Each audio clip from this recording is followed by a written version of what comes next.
Okay, welcome to Artistic Independency's Sports Network Special. I'm your host, John Behrens. And I'm Joshua Perkins. All right, today we kind of have our first official interview. Our interviewee today is Bob Rose. He's a reporter for the Canal Street Chronicles. Hello, Bob.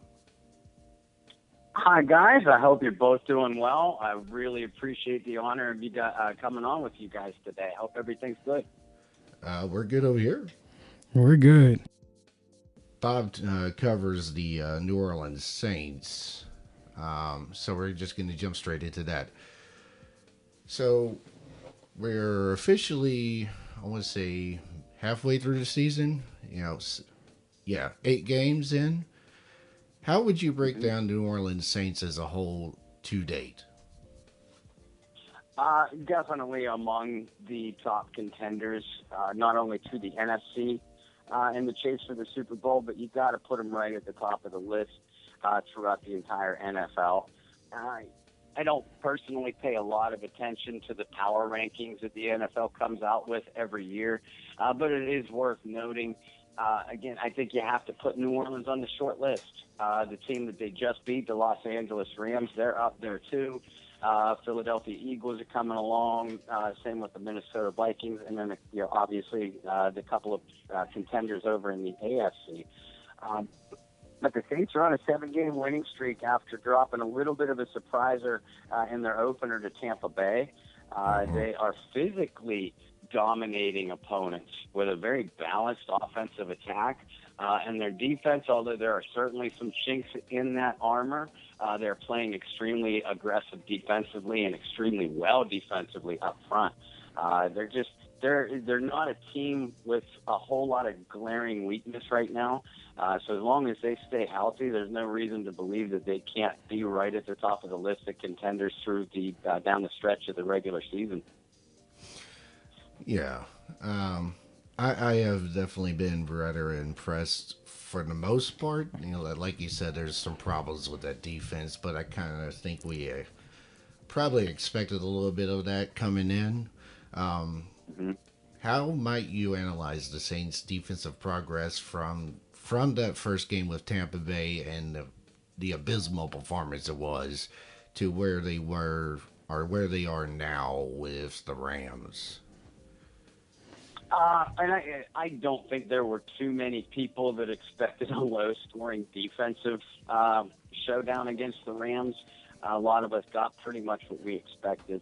I mean, hey, the Rams have one of the best offenses in the NFL too.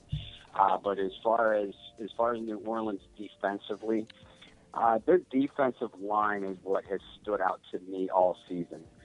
Cam Jordan is having another all-pro type of season. Sheldon Rankins is really showing why the team took him with a number 1 draft pick in 2016. He has just dominated some games from the defensive tackle. And Marcus Davenport, their rookie edge rusher, drafted with a first-round pick this year. He's going to miss a couple of games with an injury, but he was coming along really well, too. The defensive line is definitely the strength of that defense. Back into the linebacking core, Demario Davis was an underrated free agent signing. He's added so much speed and power to that linebacking core. Probably the best linebacking unit we've seen on the Saints defense in quite some time, maybe as long as a decade. So they're able to keep up with a lot of the running backs and tight ends that they're facing on their schedule right now, something that they've been unable to do in the past. It's that secondary. And I think any New Orleans Saints fan or anybody that covers the team, if they tell you they're not worried about the secondary, they're lying. Even Marshawn Lattimore, last year's Defensive Rookie of the Year, he's had his struggles this year. And same with Marcus Williams back at safety.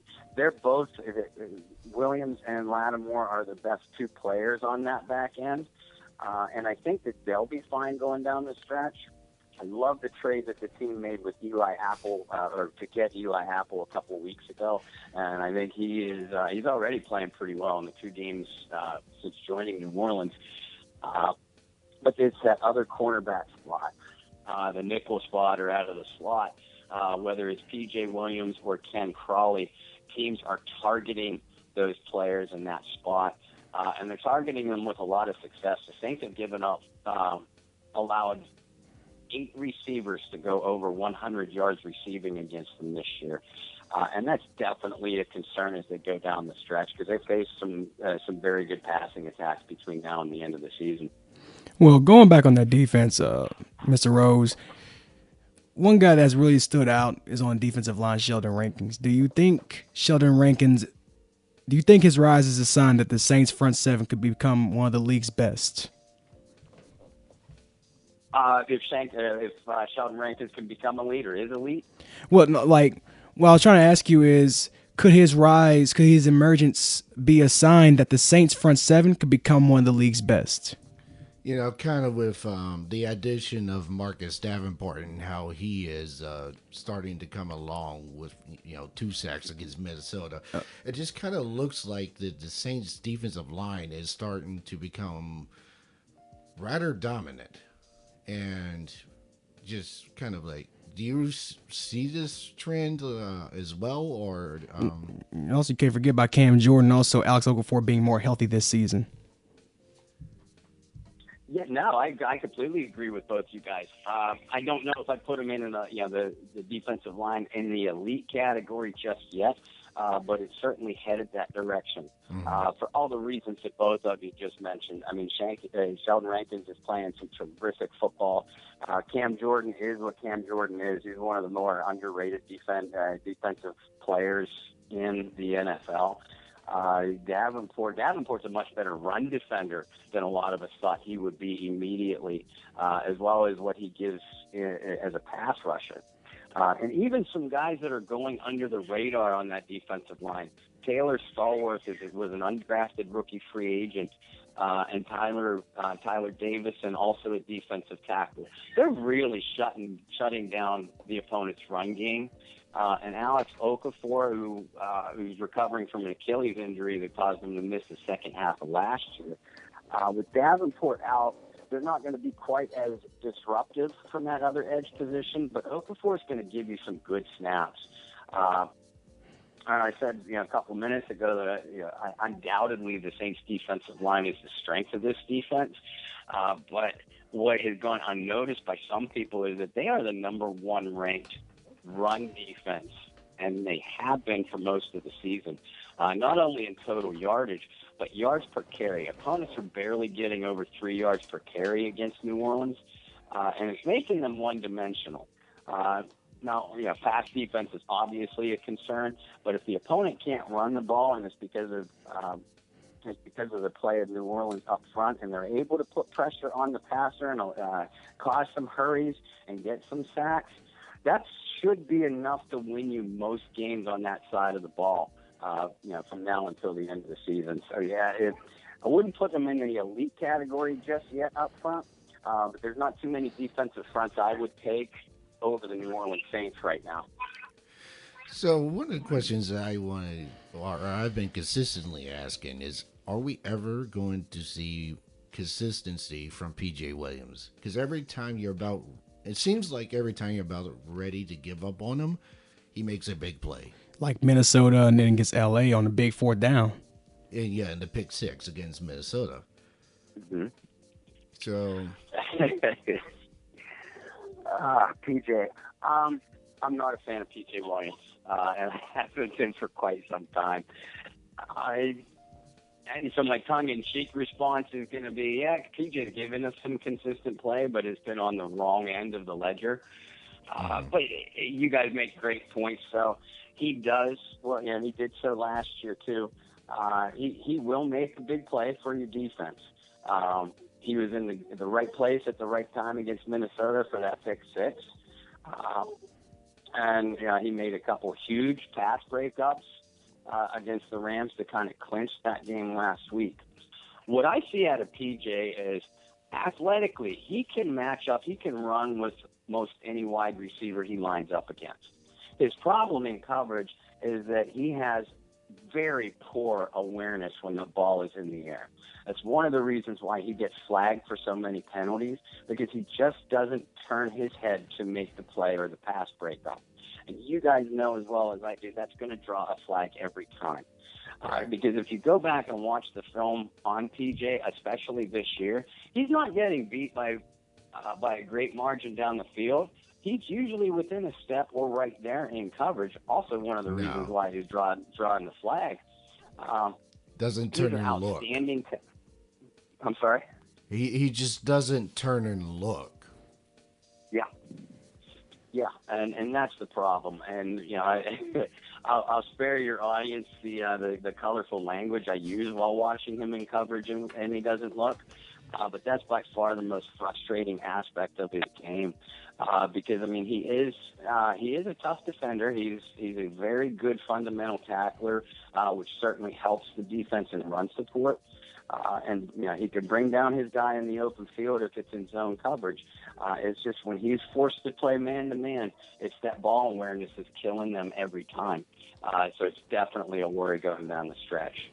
Well, while we're on the cornerbacks, let's talk about Ken Crawley. Last season, Ken Crawley had a remarkable year at cornerback, and it's just this year he had a significant regression. What do you think of Crawley's regression this season that resulted in P.J. Williams replacing him at cornerback this season?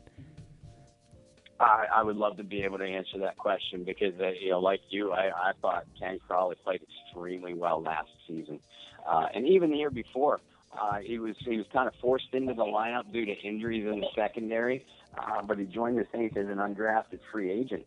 I think fundamentally, Kenny's got good coverage skills, just like PJ. He can match up athletically with a lot of guys that he lines up across from. He has those long arms that just frustrate receivers and can knock the ball away. You watch him, and this season he has just been clueless. I know that's a strong term, but he's getting beat fast, and he's getting beat badly. Early in the season, when a lot of people were really down on this Saints pass defense, and rightfully so, they were blaming every level. But if you look, especially in those first 3 games, the Saints were still getting some decent pressure up front. It's just that the receivers were beating both PJ and especially Crawley so badly and so fast that it wouldn't have mattered if the Saints defensive line had Deacon Jones, Joe Green, and Reggie White up front. They could not have gotten there fast enough. Crawley has definitely been the liability in this pass defense. And like you guys said, 2 weeks ago he was inactive. Last week he got a hat. I don't think he saw any defensive snaps. Certainly nothing significant. And undoubtedly, now that they made the trade for Eli Apple, those are your top 2 cornerbacks going forward. Remember, too, guys, this defense is going to get Patrick Robinson back in the secondary. I think probably after week 11. He's been on injured reserve since week 2 or 3. And that is going to be a key addition because Robinson played such outstanding slot pass defense out of the slot last year. It wouldn't surprise me if Robinson came back healthy and PJ continues to at least make some plays on the defensive side. It would not surprise me if Ken Crawley was actually cut when Robinson was brought back into the lineup.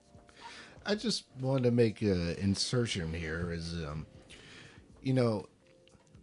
going back to Ken Crawley is what I noticed is last year he was inactive, I want to say, for the first 2 or 3 games, and his rookie season. 2 for sure, yeah. His rookie season, he was inactive for, I want to say, the first half. And it seemed to me like that being inactive pushed him to perform better. You think they might be doing that here, or do you just really think they're just going to cut him at the end of the year? It could go either way, but there's a lot to what you say, and you're right. When the Saints defense opened up last season, they gave up tons of passing yards to the Vikings and the Patriots in those first 2 games. And Ken Crawley was not in the lineup. He made the team coming out of preseason, but you're right, he was inactive. And that certainly motivated him to have such a good year. So hopefully, and Sean Payton likes Ken Crawley. I think as a player and certainly as a person, otherwise he wouldn't be on the team right now. We all know Sean. So I do expect that he'll be given another chance. What I had just said before about Crawley, being a potential cut once Patrick Robinson comes back into the lineup, unless we see something different out of Ken, when he gets another opportunity, and it'll be when, not if, when he gets another opportunity, if he does continue to struggle with the fundamental basics of coverage and just his overall confidence, I see him getting one final chance. If he makes the best of it and he's motivated from sitting down for a couple games, it could be that his confidence is shaken. I'm certainly rooting for him because he does seem like a good guy and his teammates love him.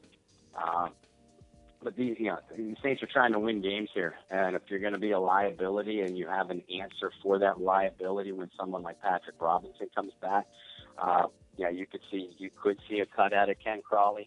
But I agree with you. I don't think it's going to happen right away. We'll see him back in the lineup. He'll have one more opportunity, but that might be his final chance in New Orleans. Now, during the free agency, the trade deadline, the Saints made a trade for Eli Apple to come to the Saints. Do you think the Saints have a long-term plan for Eli Apple? Yeah, I do. Eli is still a really young player. I think he was drafted. Almost positive he was drafted in 2016. And remember, he was a top 10 pick when New York drafted him. He had a decent rookie season, and then kind of fell on his own hard times in New York. Some of those stories might have been embellished about him being a locker room problem. Because again, his teammates seem to love him. I don't think Sean Payton and Mickey Loomis would have made a deal for him if they were receiving some negative reviews. Because Eli Apple, remember, played in the same secondary at Ohio State as Marshawn Lattimore and Von Bell. Sean Payton has a pretty decent relationship with Ohio State coach Urban Meyer, so phone calls were made. Lattimore and Vaughn were sat down and asked about what kind of person and what kind of player Eli Apple is. So I think I don't know Apple's contract situation off the top of my head, but I think that the Saints would have him this year and next year before they really have to make a decision. And like I said earlier, I love the way Apple is playing so far.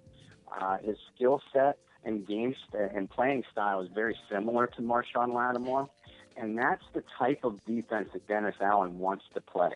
Shutdown corners are extremely difficult to find, but what gave that defense so much success last year was, like you said, Josh, Ken Crawley played extremely well. And, Lattimore was the defensive rookie of the year. That gave them confidence to set up in man-to-man coverage along the outside, which then of course frees up your other guys for coverage responsibilities.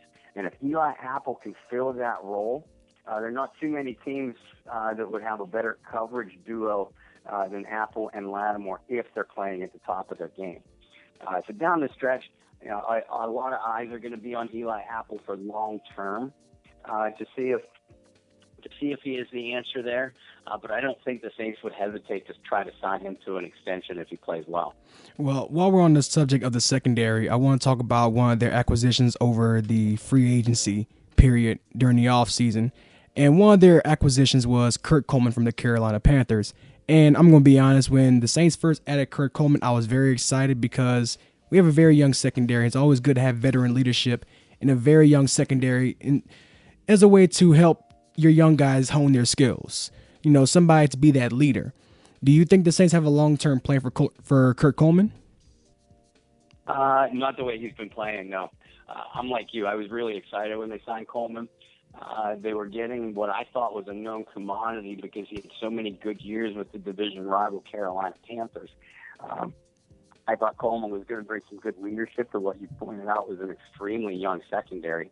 And while we're not in that locker room and we're not in that defensive huddle, Coleman is still probably adding some, a good piece of veteran advice and providing a little bit of a veteran leadership and a backbone while those guys develop. A little bit of a mentor type of philosophy, I suppose.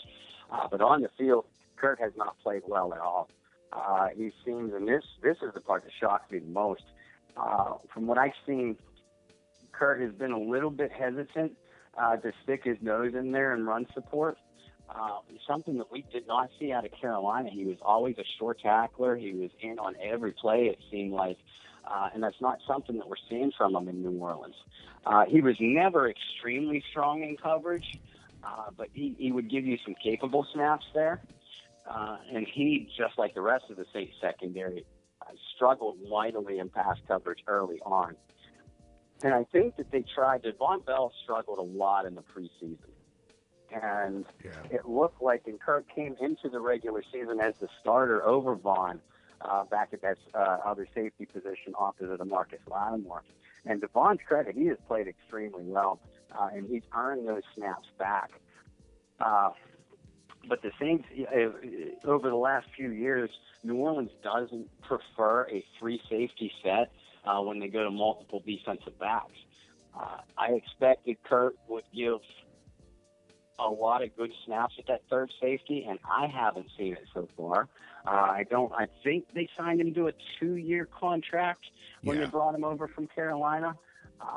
But you'd have to. That's going to be one of the positions that I think that they look hard at the off season or in the off season.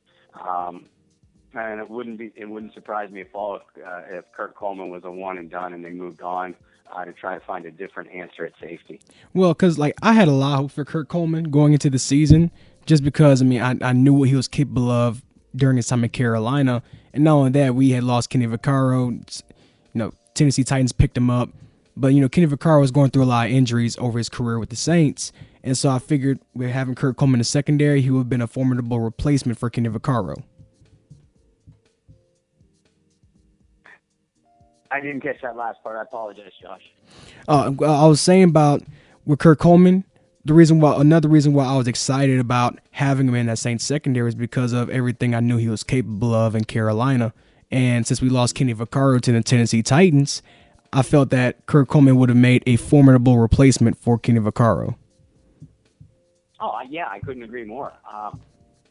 Vaccaro, when he was in New Orleans, he was always terrific against the run. But he's very inconsistent against the pass.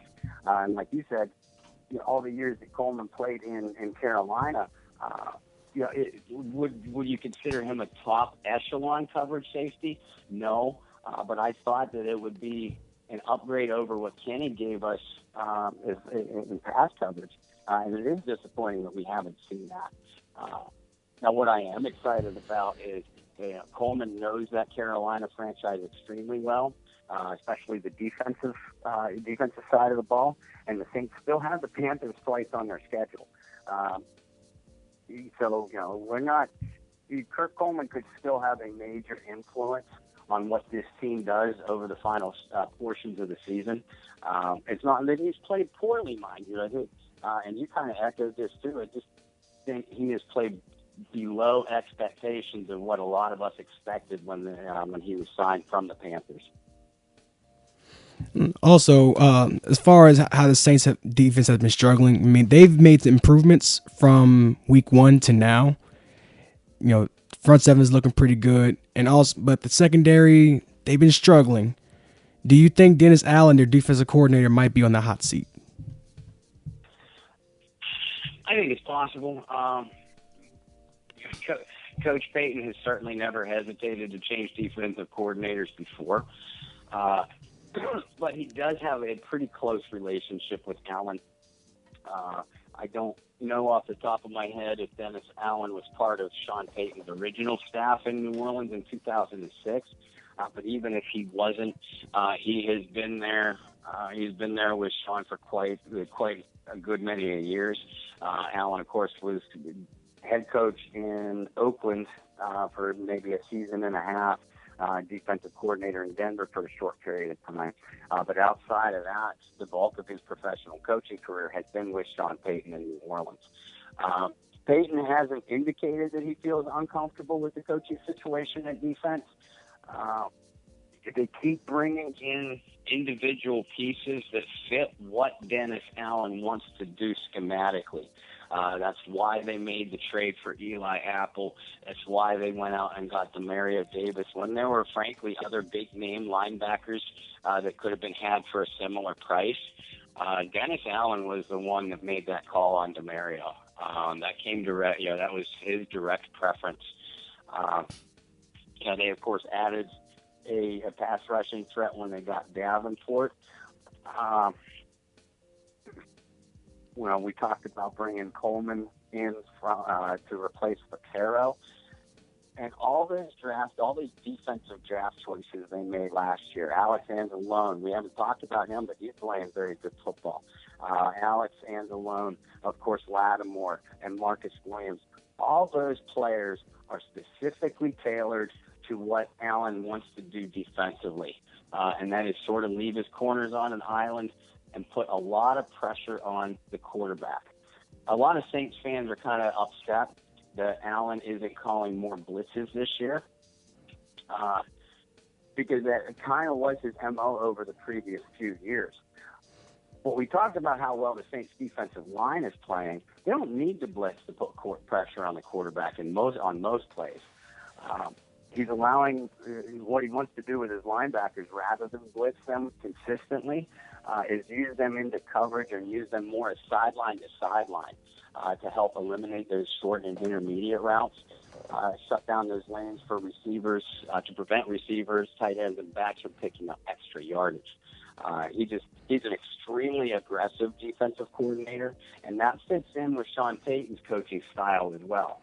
We know how aggressive Payton is on the offensive side of the ball, and I personally think that Allen's personality and what he wants to do defensively matches Payton's very well. If they bottom out between now and the end of the regular season, I think we could see a change. But if they're staying pretty par for the course for what they're doing now, we'll see some personnel changes maybe on that back end, but I don't think we'll see a change at defensive coordinator. Okay, just to kind of switch gears to the offense. So coming in, and we kind of first saw last year was the addition of Taysom Hill, and what they have done with him has just shocked me to a degree. Like, I have not seen a player used in the way that Taysom Hill is used. Just what do you think about Hill overall? Well, since his title, anyway, is still that of quarterback, we'll start there. Any New Orleans Saints fan that still has even the slightest notion that Taysom Hill is the quarterback of the future, once Mr. Breeze does decide to hang him up, stop. It's not going to happen. Right. Taysom is extremely athletic, as you pointed out. And let's credit Sean Payton and offensive coordinator Pete Carmichael for recognizing that Hill is not the answer at even number 2 quarterback, but this is what he could give to the offense. You mentioned how well Taysom played on special teams last year, and that probably lit a fire under those coaches thinking, okay, what can we do with him offensively? And just like you, I cringe every time it looks like Taysom is going to wind up and throw a pass. But other than that, he adds so much to their short yardage and goal line packages.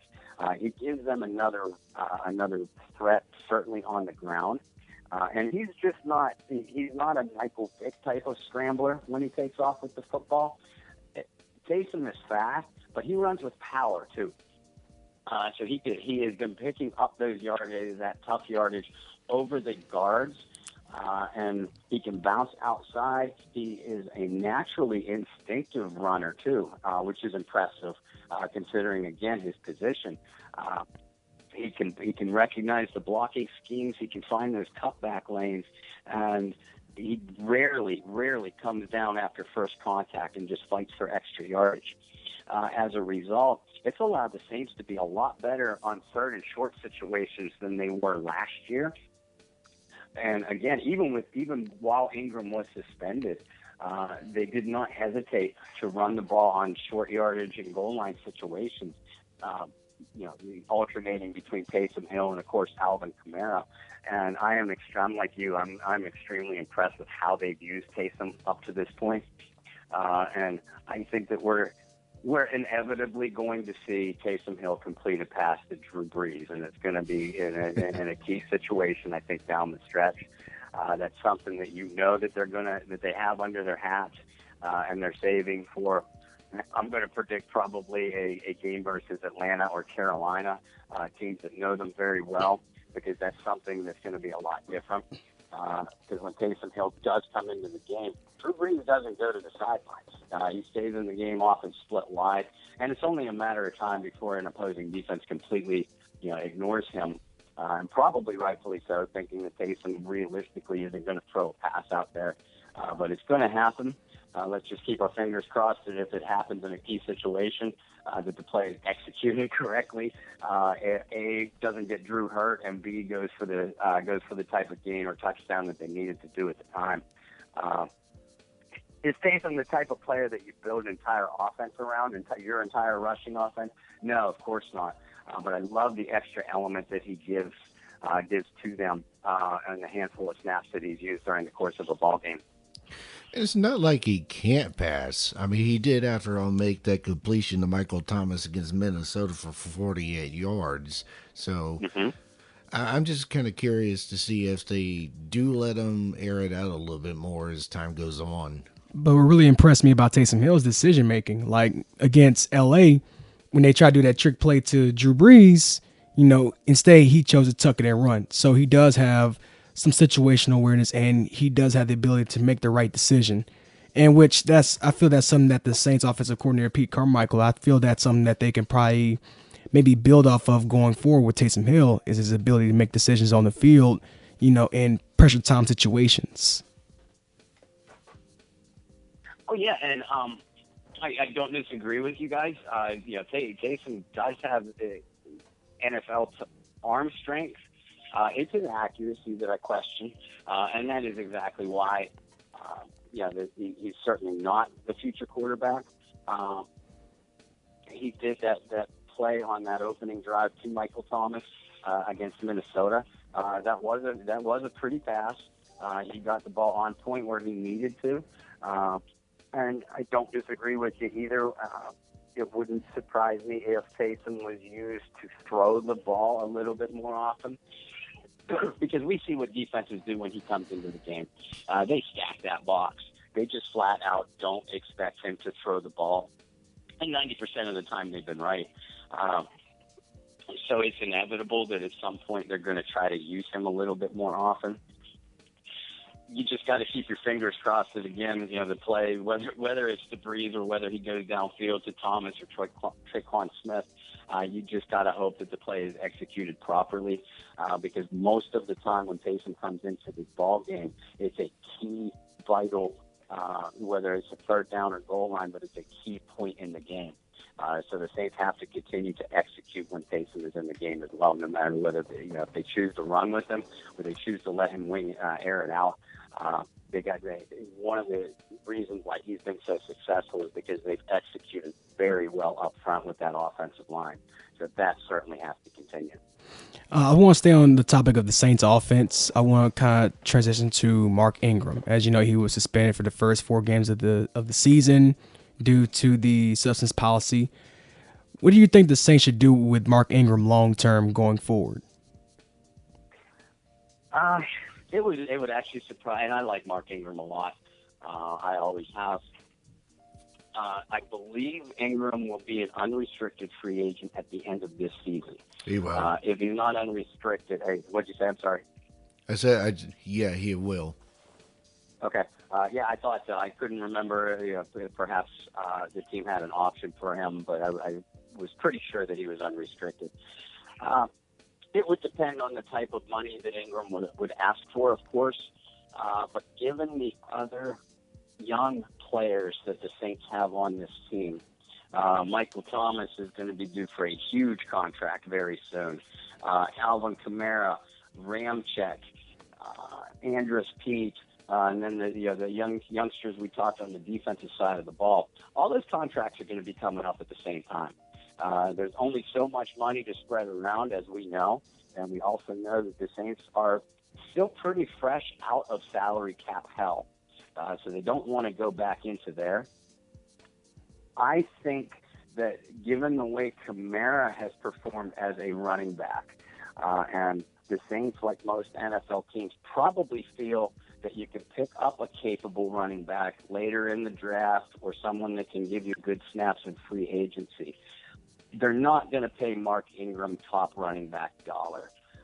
But it's hard to deny that Ingram doesn't deserve that.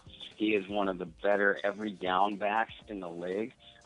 Certainly underrated. I'm not going to put him up there on the level with an Ezekiel Elliott or Todd Gurley, but Ingram definitely belongs in that group that's the next level down. So if another team is going to be willing to pay Mark Ingram top dollar, he will leave this offseason. I think that the team is just focused on what they can get out of him for the remainder of this season, to be honest. So do you think we'll ever see Boston Scott this year? Barring injury, no. No, I mean, not for any significant offensive snaps.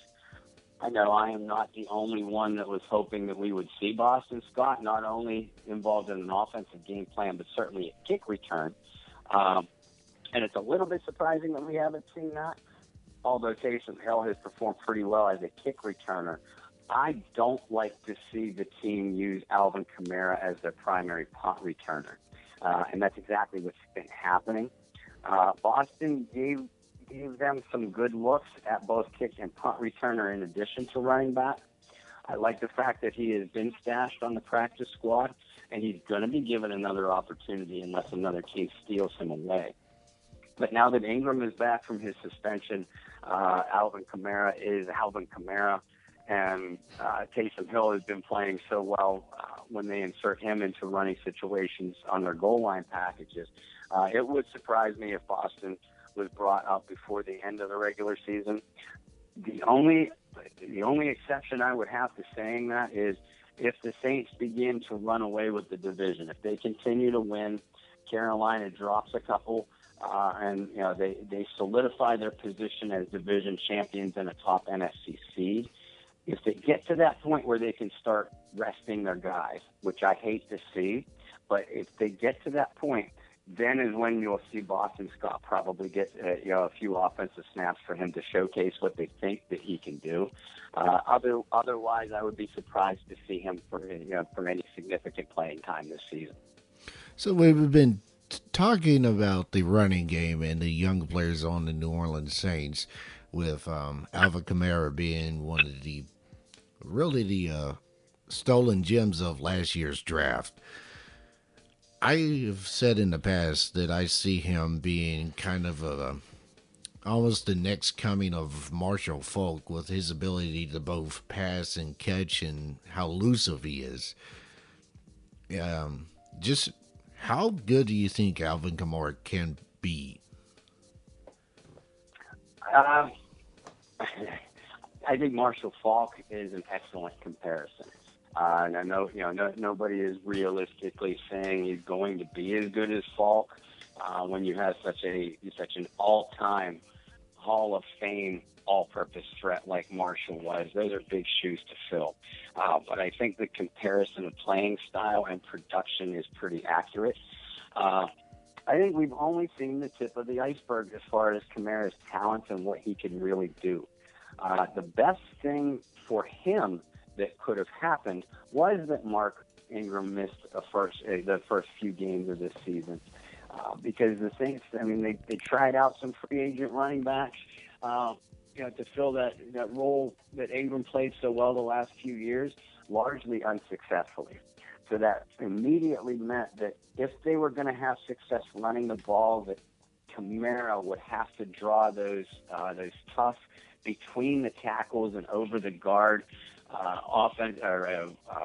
tough rushing yards, and he's played it pretty well. We know what he could do as a receiver. We know what he could do as an outside runner and a change of pace back. He showcased that last year, and I think he's only going to get better. The young man has outstanding vision in the open field. He recognizes his blocks well. What was a pleasant surprise to me was the fact that he is such a durable inside runner as well. I mean, he still leads, even, I think Ingram's been back 4 games. Kamara is still getting the bulk of the touches at running back, even in Ingram's return. And I think that tells us, and also another answer to your question about, will Ingram be a Saint for long term? I think that establishes the fact that New Orleans doesn't need Ingram to be successful moving forward, because they now realize that Alvin Kamara can be that every down back. And that was, after Kamara's exploits last year, that was the only question that anybody really had of him, is can he take on the role of a featured back? And so far he's shown that he can. Saints fans are a little bit worried that he's going to wear down during the course of the season, because even reaching back to college, Alvin was never really given a featured back role. Certainly didn't have to last year, splitting time with with Ingram, with Mark getting the bulk of the rushes. But Kamara's toughness is a pleasant surprise to most. We already know what he can do as a receiver, even though he's been contained a little bit in that area the last few games. Defenses, and I'm writing a piece exactly focusing on this. Michael Thomas has established himself as one of the top receivers in the NFL. I don't think that can be questioned anymore. But it's Alvin Kamara that defenses gear their game plans around. They do not want Kamara to beat them, and they are more afraid of Kamara than they are Michael Thomas. And the fact that Kamara has now shown that he can take on the brunt and the bulk of the carries between the tackles as a running back only adds another element to his game. Can he be the next Marshall Faulk? He certainly has that skill set. And every single New Orleans Saints fan obviously hopes so. Big shoes to fill, but so far Kamara has not failed to disappoint. Well, while we're on the Saints offense as well, I want to turn to their receiving core. As you know, this past NFL draft, in the 3rd round, they selected Traquan Smith out of Central Florida. And beginning of the regular season, Traquan Smith looked like he had struggled as far as getting adapted to the Saints offense and being out there on the field as a rookie. But we've seen Traquan Smith really come out of his shell over the past few games. What do you think of his progress so far? Exactly what you said. I was disappointed, especially he had such a terrific preseason. I was disappointed to see the way he began the season, which was extremely slowly. He really exploded, though, on that Monday night game against Washington. He had two long scores, over 100 yards receiving. And since then, the Saints are giving him more snaps at offense. And, it's needed because Ted Ginn Jr. is out currently with an injury. Drew seems to feel extremely confident that Traquan is going to be there for him. He's established a little bit of trust. Statistically, since the Washington game, his output hasn't jumped off of the charts. But I don't think it needs to. As long as he's capable of putting up production when he's asked to, I think that's all the Saints offense needs. He is certainly an exciting young player, and he's more than just a deep threat, like you pointed out. Now that he's starting to grasp the offense and the speed and schemes of NFL defenses a little bit better. His route running is a lot more sharp than what we saw early in the season. He's a lot more precise on his intermediate patterns, and that's where you're going to earn your quarterback's trust, especially Brees, who relies on the short and intermediate routes. You need to be where you're supposed to, and you need to beat your defensive back with a crisp route, which is certainly more important at the NFL level than just pure athletic ability. I'm really excited at what Traquan Smith can bring to this offense, not only the rest of this year, but over long term as a complement to Michael Thomas. I think he is going to we're going to see some big games from Smith down the stretch. We're bound to, because defenses have already geared their coverage towards Thomas, and rightfully so. Where the Saints have struggled, though, is to find any complementary production outside of Thomas, Kamara, and even Ingram coming out of the backfield. Traquan Smith can be exactly that guy. And like you pointed out, now that he's grasped the system and the NFL defensive schemes a little bit better, he's playing better and better. I was really impressed with that touchdown pass, that touchdown reception against Los Angeles last week, because he actually adjusted his route on the fly. It looked like an option route, a receiver option route, and he took the inside, and Breeze knew exactly what he was going to do, got the ball right on target, and Drew always will. But that looked to me like it was more a defensive recognition of Traquan, something that you only see usually out of a veteran. You see that kind of thing from a rookie only 8 games in. That impresses me, and I look for more of that kind of thing down the stretch. So they announced, I want to say last night, that the Saints are actually going to be working out Brandon Marshall and Des Bryant today. Do you think either one of those guys could be a good fit for New Orleans offense? I don't see them being a difference.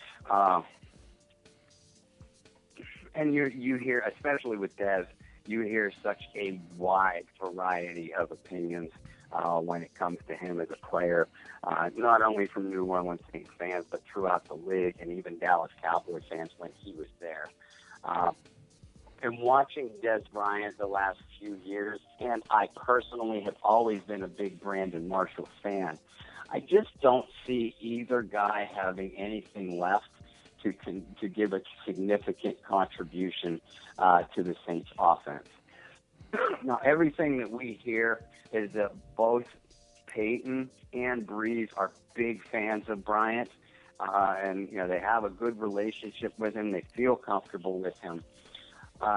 So it wouldn't completely surprise me if they did sign Dez after the workout, which I believe is scheduled for this afternoon. You're right. They flew both players into town last night. At least that's what the report was. And sat down and met with them. So they'll probably work them out today. Salary-wise, if they sign either veteran, it's not going to be a big number. It's probably only going to be, through the remainder of the season. And if they play well, then kind of cross that bridge as they come to it. I don't see how either wideout has anything left to give physically. They've both been through the NFL wars, so they can kind of mentor Traquan, who is still extremely young, Austin Carr, who's in his first full season. But we just got done talking about how the Saints have struggled a little bit to find any complementary production, especially in the passing game. And hoping that Traquan Smith can be that guy. I don't see how Des Bryant or Brandon Marshall would be able to step in and give any big contributions. Both men are big-bodied receivers and have made their NFL living as just being more physical than the defensive back opposite from them. So that does allow itself as a receiver, if you're that style of play, it does allow you to have a longer career. And Marshall has been in the league, I think, 4 or 5 years longer than Dez has anyway. But the one thing that we haven't seen New Orleans struggle with is red zone production. And that's really the only thing I see Dez or Brandon Marshall being able to contribute to not only New Orleans, but any offense that they would step into at this point in the season. Because you're not going to grasp the entire route tree and the entire offensive playbook. It's going to take you a few weeks. And I'm not necessarily worried about that. It's just, again, what either player can give to you physically. And they would be able to give you an immediate red zone threat. There's zero doubt about that. But that's the one area that New Orleans hasn't struggled with because they do offer such a multifaceted attack, especially in those situations. My money's on if they sign either of the two players, it'll be Dez. And, of course, Bryant does have a history of being a little bit of a divisive personality on his teams. The tantrums along the sidelines are well documented. I don't think that bothers New Orleans as much as, is Dez willing to accept a secondary role? Because the offense is not going to go through him or Marshall or anybody else they bring off the street. This offense belongs to Drew Brees, Alvin Kamara, Michael Thomas, and Mark Ingram. So if Dez is willing to accept that role, and neither Bryant or Marshall has ever been to a Super Bowl, obviously, so maybe they are willing to accept that secondary position and secondary target just for a shot at a championship. I don't see either guy being a good fit in New Orleans at this point. How do you guys feel? Well, I don't think the Saints are looking for another big threat. From my recollection, Sean Payton has that habit of bringing veterans in late in the season. So, I don't know. I think it would be interesting. What about you? I mean, what impresses me more about Sean Payton is his ability to use players. I mean, whether they're big-time veterans or late draft picks or undrafted free agents, as you've seen in guys like Marcus Colston and Lance Moore. And, and so if you see the trend of how Sean Payton has done business over the years, I feel that he'll find a way to be able to use either Brandon Marshall or Dez Bryant in that offense. I'd agree with that. I think that regardless of which one they end up signing, which I feel like they are going to, I don't think they're just bringing them in because Sean Payton will certainly figure a way how to utilize either one of them. And not only that, I mean, you look at all the teams in the NFL and how the Saints, they brought in Brandon Marshall and Dez Bryant. I mean, it's safe to say that the Saints are probably their best option. Is if they want a ring, the Saints would be their best option because right now the Saints look like they're the top team in the NFC after their performance against LA. Though they got to make some improvements, Saints are moving in the right direction this season. Yeah, and you know what? You bring up a great point about the receivers too. And I approach people in the off season when it comes time to what free agents are going to New Orleans going to be looking to sign. It's rare that they bring anybody in at wide receiver. You ran down the list. Marcus Colston, Lance Moore, and we can go further. Obviously now Michael Thomas, but Brandon Cooks and a lot of other targets. The wide receiver is one position that Sean Payton has traditionally looked to bring in as a college free agent or as a undrafted free agent from another team or even a late draft pick. But he develops them as young players within his system. You haven't seen Sean Payton bring in a lot of wide receivers. Ted Ginn has been the exception. But other than Ginn, you haven't seen a lot of wide receivers that have come from other teams' system and had much success or much productivity in New Orleans. At the same time, I do agree with you. If they sign either Dez or Marshall, there's a specific strategy involved.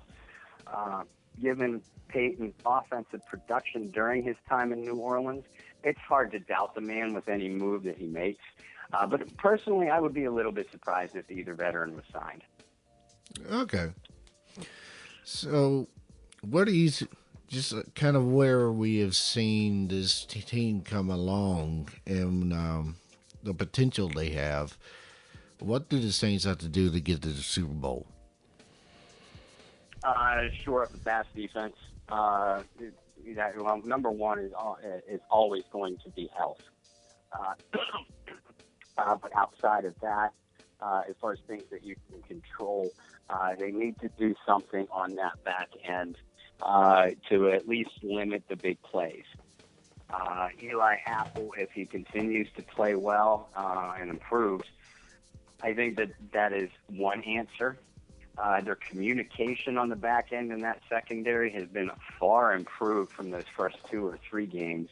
And we've seen it up until Los Angeles and Minnesota. We hadn't seen a whole lot of big plays from the opponent's passing game.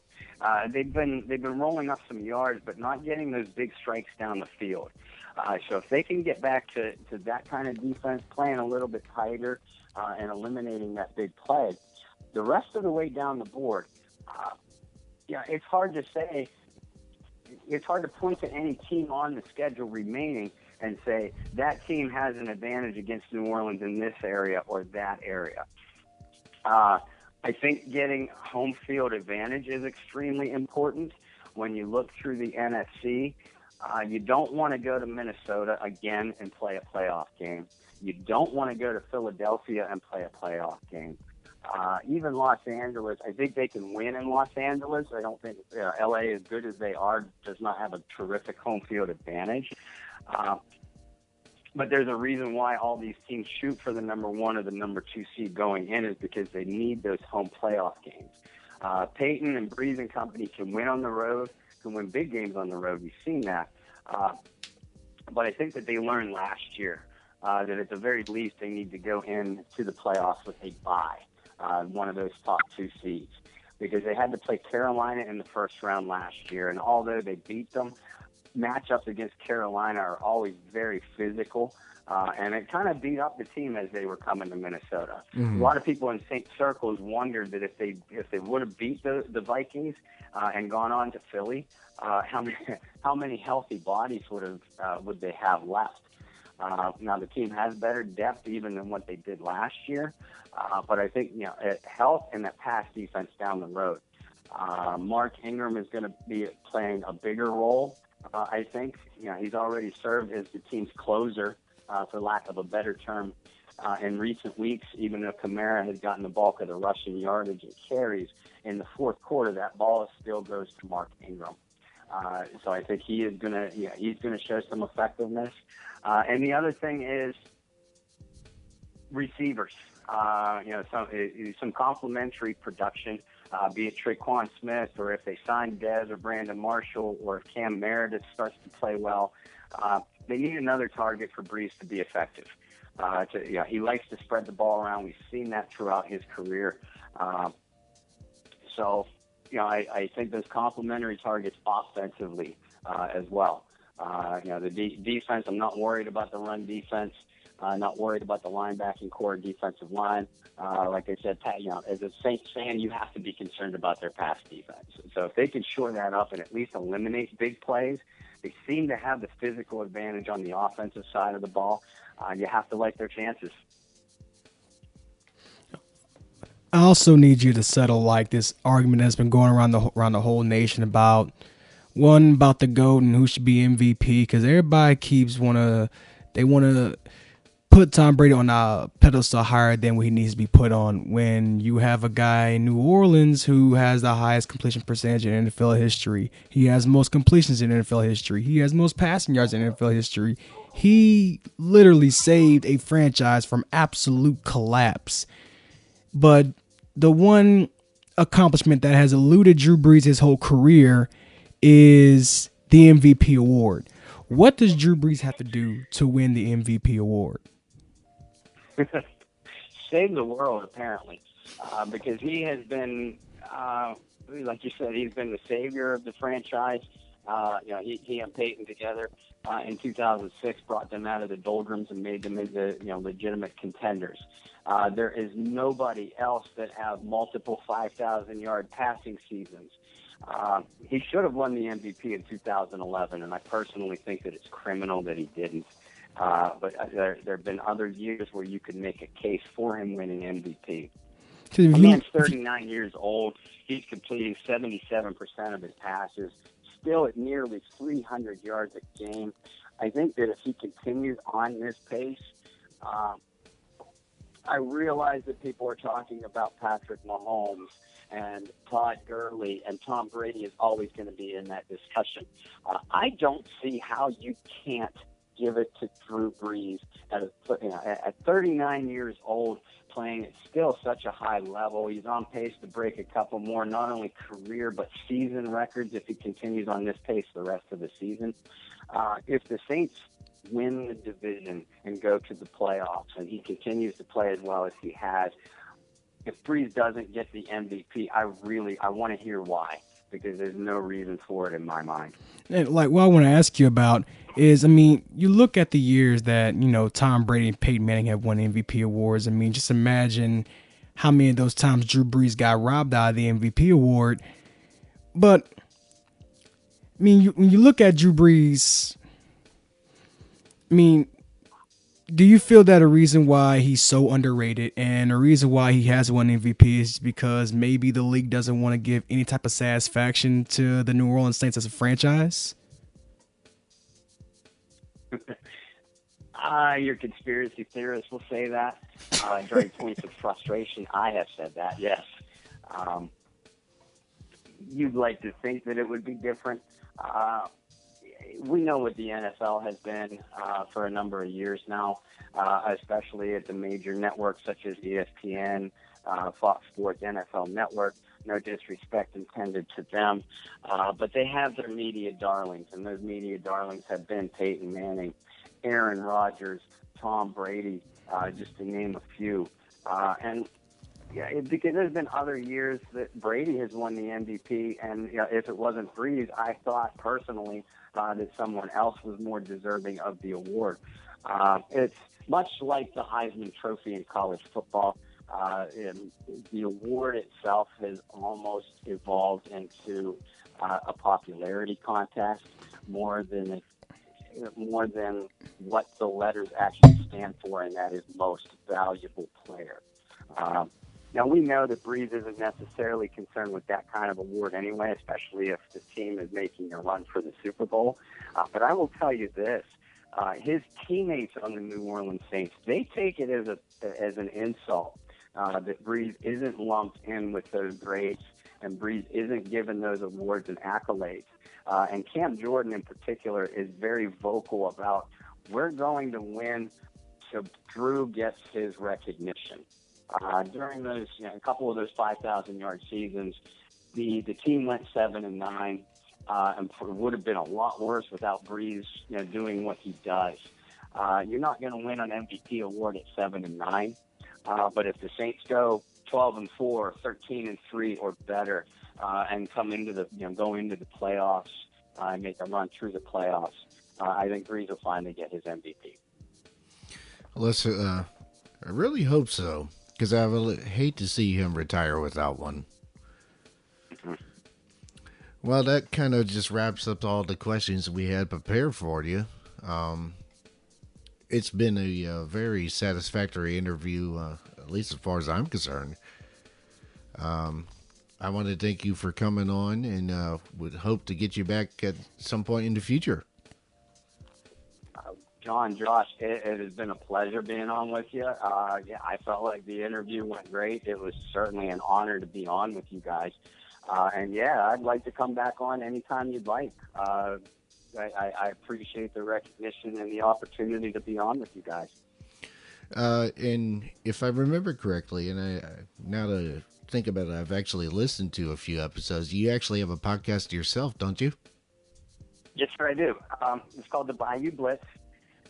We're taking the week off. We decided, some scheduling conflicts. We're going to be on a bye week ourselves this week. But typically we are on Wednesday evenings at 9 o'clock Eastern time. And you can catch us live then. But we also have replays of all of our podcasts available through the Saints News Network or saintspodcast.com. And I've been fortunate, to have not only a great co-host in Kyle, with Kyle Mosley, who's been doing this a very long time, but we've had some terrific guests on too. Last week I was joined by Jim Everett and Quinn Early. I've had each of them on before. Former Saints players such as Jawan Dunbar, Tyrone Hughes, Brian Milne, and a few others. Been joined by great analysts too. Basically, I've been joined by people that make me look good, which always earns my friendship. We have a lot of fun with that podcast. Obviously you can't catch us live this week, but if you want to hear any of them, just go to saintspodcast.com and look up Bayou Blitz. And please, let me have any feedback, positive or negative, that you have. I've only been doing this since about March. So there's still a lot for me to learn. But like I said, we're having a blast, and I think we're giving the audience some pretty good content. Okay. Anything else you want to say? Thank you for coming on the podcast. It was a huge honor having you. It was a huge honor talking to you. And like John said earlier, hope to have you again. Thank you, sir. It would be an honor, and thank you guys again for having me on. I really enjoyed it and can't wait to come on again. Okay. Well, I believe that ends our interview, sir. I appreciate it, and you gentlemen have a good day, and listeners, I hope you have a spectacular day as well. Who dat? Who dat? Again, that was Bob Rose of Canal Street Chronicles, and this has been AI Sports Network Special. Thank you for tuning in. Find us on Twitter at AI Sports 3, Facebook at AI Sports Network, on Apple iPod, or AISportsNetwork.com.